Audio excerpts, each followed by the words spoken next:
ദക്ഷിണ കൊറിയയിലെ Gumi city കൗൺസിലിനായി വിവിധ ജോലികൾ ചെയ്യുന്ന റോബോട്ട് ഓഫീസ് കെട്ടിടത്തിന്റെ കോണിപ്പടിയിൽ നിന്ന് താഴെ വീണ് പ്രവർത്തനരഹിതമായതിന്റെ പേരിൽ ചർച്ചകൾ കൊഴുക്കുകയാണ്. രാജ്യത്തെ ആദ്യത്തെ റോബോട്ട് ആത്മഹത്യ എന്നാണ് സംഭവത്തെ മാധ്യമങ്ങളടക്കം വിശേഷിപ്പിക്കുന്നത്.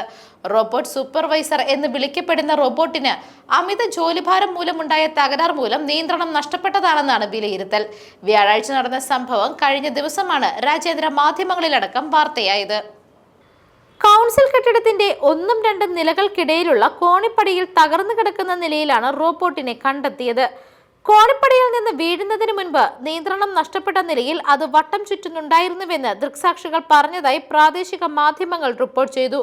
റോബോട്ടിന്റെ ഭാഗങ്ങൾ ശേഖരിച്ചിട്ടുണ്ട് എന്നും തകർച്ചയെപ്പറ്റി നിർമ്മാണ കമ്പനി വിശകലനം ചെയ്യുമെന്നും സിറ്റി കൗൺസിൽ ഉദ്യോഗസ്ഥൻ പറഞ്ഞു. അതേസമയം റോബോട്ടിന്റെ വീഴ്ചയുടെ പശ്ചാത്തലത്തിൽ പ്രാദേശിക മാധ്യമങ്ങളിലും സമൂഹ മാധ്യമങ്ങളിലും മനുഷ്യരുടെയും യന്ത്രങ്ങളുടെയും ജോലിഭാരത്തെപ്പറ്റി ചർച്ചകൾ നടക്കുന്നുണ്ട്. ഔദ്യോഗിക രേഖകളുടെ വിതരണം, പ്രദേശവാസികൾക്ക് വിവരങ്ങൾ നൽകൽ എന്നിവയായിരുന്നു റോബോട്ടിന്റെ ജോലി.